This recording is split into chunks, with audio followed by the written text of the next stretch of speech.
Hello friends, this is Pradeep and welcome back to my channel. आज बात करेंगे smart goal setting को। Detail में बात करने से पहले गोल के ऊपर एक कोट देख लेते हैं। American poet, writer, historian bill Copeland ने क्या कहा है? The trouble with not having a goal is that you can spend your life running up and down the field and never score. यानी कि लाइफ में विदाउट अ गोल हम एक ऐसे फील्ड में खेल रहे हैं जिसमें हम सिर्फ इधर से उधर भाग रहे हैं, इधर से उधर सिर्फ हम दौड़ रहे हैं, लेकिन कुछ स्कोर नहीं कर पा रहे हैं, यानी कि कोई अचीवमेंट नहीं कर पा रहे हैं क्योंकि हमारे पास कोई गोल ही नहीं। तो फ्रेंड्स, कभी ऐसा हुआ कि आपने बैग पैक किया हो, एक कार ली हो एंड सीधा पहुंचे हो हम रेलवे स्टेशन, और रेलवे स्टेशन में जब ने पूछा कि ये जो ट्रेन है ये कहाँ जा रही है, तो कभी ये सुना कि कहीं ना कहीं तो जाएगी? नहीं, उस ट्रेन का कोई ना कोई डेस्टिनेशन होगा। एंड क्या आप जब घर से निकलते हो तो क्या आप ये सोच के जाते हो कि स्टेशन पर जाने के बाद हम पूछेंगे कि ट्रेन कहाँ जा रही है, देन उसके हिसाब से हम प्लान करेंगे? ऐसा नहीं होता। सो जब आप घर से निकलते हैं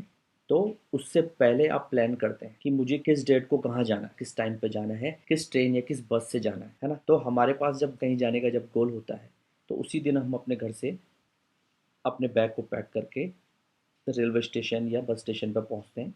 एंड जहाँ हमें जाना होता है वहाँ की हम टिकट लेके उस ट्रेन या उस बस में बैठते हैं एंड अपने जो गोल है, अपना जो डेस्टिनेशन है जहाँ हमें पहुँचना है, उस बस के थ्रू या ट्रेन के थ्रू हम वहाँ पहुँचते हैं। सो सम ऑफ द सब्सटेंसेस कि विदाउट गोल हम कुछ भी अचीव नहीं करते हैं। घर पे एक छोटी सी भी एक्टिविटी अगर हम कर रहे हैं तो अल्टीमेट हमारा कुछ ना कोई गोल होता है जिसको अचीव करने के लिए वो एक्टिविटी या काम हम कर रहे होते हैं। सो स्मार्ट गोल की जब हम बात करते हैं, इसके नाम से हम समझ पा रहे हैं कि ऐसा गोल जो कि स्मार्ट, एंड जो स्मार्ट का एक्रोनिम है अगर उसको हम समझने की कोशिश करें, so S means specific, M means measurable, A means achievable, R means realistic and the last one T means time bound। So friends, जब हम बात कर रहे हैं स्मार्ट गोल की तो इसका मतलब हमारे गोल में ये जो 5 पैरामीटर्स हैं, specific, measurable, achievable, realistic and time bound, ये पांचों जो पैरामीटर हैं ये जब हमारे गोल में होते हैं तभी हम उस गोल को स्मार्ट गोल कहते हैं। अब थोड़ा सा इनको डिटेल में समझने की कोशिश करते हैं कि एक्चुअली ये जो स्मार्ट गोल कॉन्सेप्ट है ये कैसे डिफाइन किया जाता है।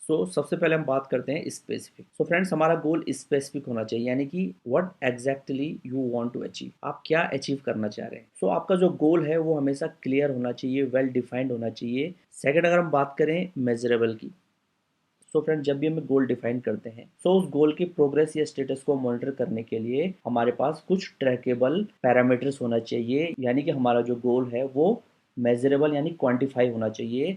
कोई ऐसा पैरामीटर डिफाइन होना चाहिए जिसके थ्रू हम उसको मेजर कर पाएँ। हमारे पैरामीटर्स आइदर वो टाइम हो सकता है, परसेंटेज हो सकता है, नंबर्स हो सकता है, कॉस्ट हो सकता है, तो कुछ भी पैरामीटर हो जिसके थ्रू हम उसको मॉनिटर कर पाए। थर्ड, अगर हम बात करें अचीवेबल, हमारा जो गोल है उसको जब भी हम डिफाइन करते हैं तो हमें ये देखना चाहिए कि क्या वो गोल पॉसिबल है हमारे लिए अचीव करना, क्या हमारा जो टीम है या हमारा जो स्किल है या हमारा जो स्कोप है उसमें वो गोल अचीव करने की कैपेबिलिटी है भी या नहीं।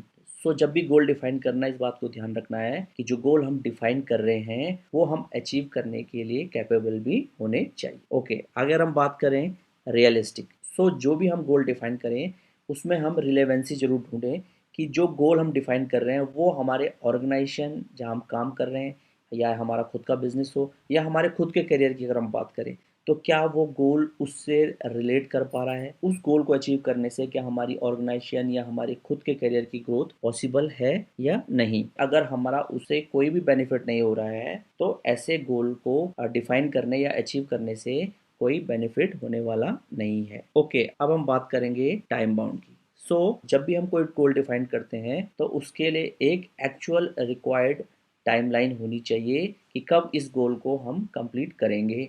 अब इसमें थोड़ा सा ध्यान देने वाली बात है कि जब भी हम कोई गोल डिफाइन करते हैं तो आइदर हम उसे उसकी जो टाइमलाइन है अपने हिसाब से डिफाइन ना करें कि भाई इसे हम 2 महीने में, 6 महीने में या 1 साल में पूरा करेंगे।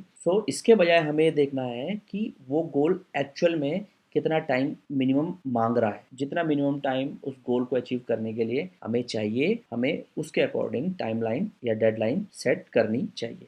फ्रेंड्स, स्मार्ट गोल सेटिंग को अगर एक एग्जांपल के थ्रू समझने की कोशिश करें, पहला जो हमारा एग्जांपल है उसमें हमारा गोल क्या है? We want to increase organisation profitability, यानी कि हम अपने ऑर्गेनाइजेशन की प्रॉफिटेबिलिटी को इंक्रीज करना चाहते हैं। ओके, बड़ा सिंपल तरीके से ये गोल हमने यहाँ पे डिफाइन किया है। सेकंड अगर हम एग्जांपल देखें तो सेकंड जो हमारा गोल है वो क्या है, we want to increase organisation profits by 30% in next year. हम नेक्स्ट ईयर में अपने ऑर्गेनाइजेशन का जो प्रॉफिट है वो कितना 30% इंक्रीज करना चाह रहे हैं। कैसे करेंगे, by adding new customer every month, 1 lakh cost saving every month by waste reduction, initiate 5 new improvement projects every month and complete them 15% faster। अब ये जो सेकंड एग्जांपल है इसमें अगर हम फर्स्ट एग्जांपल से अगर हम कंपेयर करें तो फर्स्ट एग्जांपल में बड़े सिंपलेस्ट वे में एक वेग सा हमने जनरलाइज गोल डिफाइन किया है कि हमें अपने ऑर्गेनाइजेशन की क्या है प्रॉफिटेबिलिटी इंक्रीज करनी है, कब करनी है, कितनी करनी है, कैसे करेंगे, कुछ भी यहाँ पर हमने क्लियरली मेंशन नहीं किया है। लेकिन अगर सेकंड एग्जांपल की बात करें तो सेकंड एग्जांपल में हमने अपने ऑर्गेनाइजेशन की प्रॉफिटेबिलिटी 30% इंक्रीज करने का टारगेट लिया है, गोल लिया है, जिसको कि हम नेक्स्ट ईयर के अंदर कंप्लीट करेंगे, जिसमें कि हम नए कस्टमर ऐड करेंगे, कॉस्ट रिडक्शन करेंगे, नए इंप्रूवमेंट प्रोजेक्ट्स लेंगे एंड इन सबके कम्युलेटिव एफर्ट से हम अपने जो ऑर्गेनाइजेशन की प्रॉफिटेबिलिटी है उसको 30% इंक्रीज कर पाएंगे। सो दोनों को अगर हम कंपेयर करें तो जो सेकंड वन वाला एग्जांपल है फ्रेंड्स, उसमें बहुत डिटेल में हमने अपने जो गोल है उसको डिफाइन किया है। तो सेकंड वाला जो हमारा गोल है उसमें हमारे स्मार्ट जो पैरामीटर्स हैं वो कम्प्लीटली अवेलेबल है। सो फ्रेंड्स सेकंड वाला एग्जांपल जो है वो परफेक्टली हमारे स्मार्ट गोल सेटिंग को डिफाइन करता है। सो फ्रेंड्स आज के टॉपिक को अगर एक कोट से समराइज करें, so you can't hit a target that you can't see, यानी कि जिस चीज़ को हम देख नहीं सकते हैं, जिस टारगेट को हम देख नहीं सकते हैं उसको हम हिट नहीं कर सकते हैं, उसको हम अचीव नहीं कर सकते हैं। सिंपली मीन है विदाउट गोल हम कुछ भी अचीव नहीं करते हैं। सो चाहे हम एक ऑर्गेनाइजेशन में काम कर रहे हैं, के बिजनेस में हम काम कर रहे हैं या फिर अपने करियर की अगर हम बात करें, सो हमें हमेशा एक well defined smart goal set करना चाहिए सो दैट कि हम जिस भी फील्ड में हैं वहाँ प्रॉपरली हम अपनी ग्रोथ कर पाएं, अपने आप को नेक्स्ट लेवल पे इम्प्रूव करते चले जाएं। So friends I hope smart goal setting के ऊपर जो भी हम इंफॉर्मेशन आपके साथ शेयर कर पाए होंगे वो आपके लिए वैल्यूबल रही होगी।